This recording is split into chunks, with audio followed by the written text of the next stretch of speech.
Share market को मैं समझना आसान कर देंगे। 5 पॉइंटर पकड़िए, समस्याओं का समाधान कर देंगे।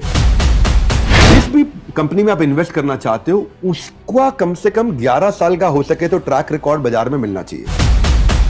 कंपनी की जो ग्रोथ है वो जीडीपी की ग्रोथ के मुकाबले 2 गुना ग्रोथ होनी चाहिए। कंपनी जो चला रहा है उस पर नजर जरूर रखो, उसको बोलते हैं लीडरशिप। कंपनी का रेवेन्यू, इसका यूनिट सेल, ये दोनों 10% से ज्यादा बढ़नी चाहिए। दोनों में फर्क है। डॉक्टर विवेक बिंद्रा, न्यूज 24 पर आपका स्वागत है। वैसे तो आपको इंट्रोडक्शन की कोई जरूरत नहीं है। यूट्यूब के राजा, बड़ा बिजनेस के founder, motivational speaker, business consultant. पहला सवाल, अब शेयर मार्केट की हर कोई बात करता है लेकिन समझ में किसी को नहीं आता। मुझे भी शेयर मार्केट के बारे में ज्यादा कुछ पता नहीं है, बस इतना पता है कि कभी कभी लॉस में चले जाते हैं और कभी आपको बहुत प्रॉफिट मिल जाता है। So how this works, I want my viewers to know this.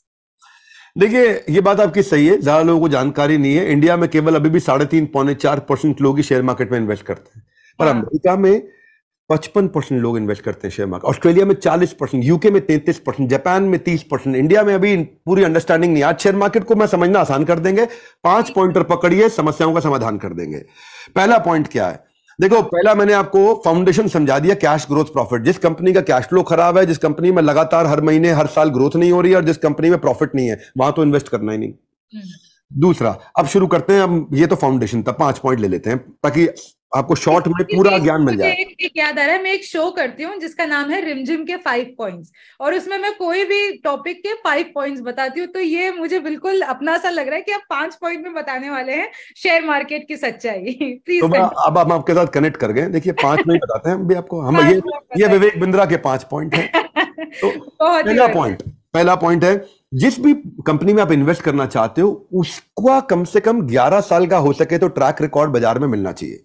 ठीक है। यानी कि उसने इकोनॉमिक साइकिल के अप्स एंड डाउन 11 साल में देखे हो। 11 साल में कहीं तेजी भी देख ली हो, मंदी भी देख ली हो, और उस दौरान वो कभी इलीगल एक्टिविटी में ना घुसा हो, उसका ट्रैक रिकॉर्ड पूरा मिल जाए।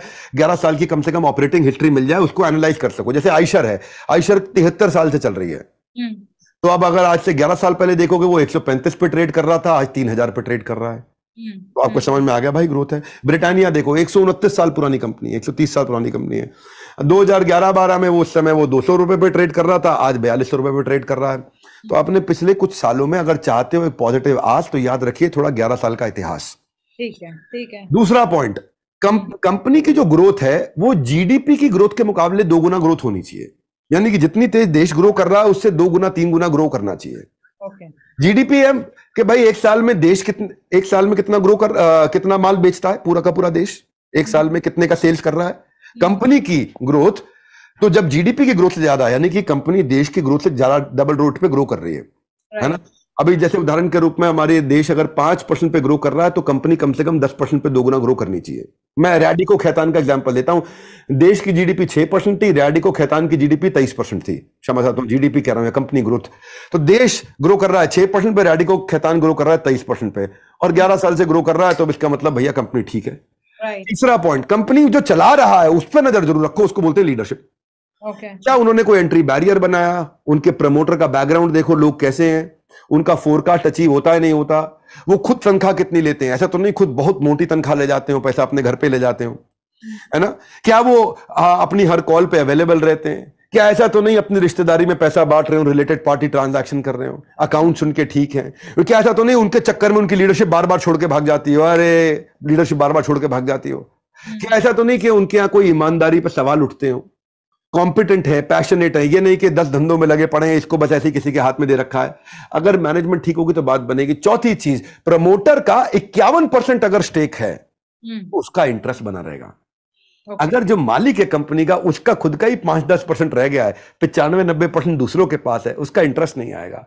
अगर उसके हाथ में कंपनी की हिस्सेदारी आधी से ज्यादा है, 51% से ज्यादा है, तो इससे उसका फोकस बना रहेगा, हर एक्टिविटी पे ध्यान देगा, विजन लोगों को समझाएगा, बड़ा मोटिवेटेड रहेगा और डिसीजन खुद लेगा। नहीं तो अगर 7 अलग अलग घोड़े अलग अलग दिशाओं में एक रथ को ले जा रहे हो तो रथ उल्टा होएगा ही होएगा। तो डिसीजन लेने वाला एक ही इंसान हो। 5वां पॉइंट, जैसे रिमझिम के 5 पॉइंट, मेरा 5वां पॉइंट, कंपनी का रेवेन्यू और उसका यूनिट सेल, ये दोनों 10% से ज्यादा बढ़नी चाहिए। दोनों में फर्क है। मान लो डाबर कंपनी है, उसके जूस के डब्बे ग्रो कर रहे हैं भाई, पिछले साल बेचे थे 100 डब्बे, इस साल बेच रहे हैं 105, तो वो 5% ग्रो किए। रेवेन्यू पिछले साल 100 था, इस साल 110, वो 10% ग्रो किया। हम कह रहे हैं दोनों ग्रो करने चाहिए, क्योंकि इसमें चालाकी हो सकती है।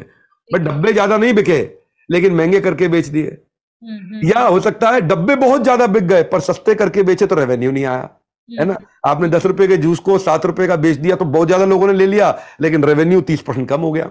तो बात यह है कि कंपनी का दोनों चीजें बिकनी चाहिए। जैसे मारुति सुजुकी है, गोदरेज कंज्यूमर है, इन लोगों का हर साल यूनिट, उनकी गाड़ी मारुति की और टोटल रेवेन्यू, ये दोनों 10% ज्यादा ग्रो करता है, तो इसलिए सेफ रहता है।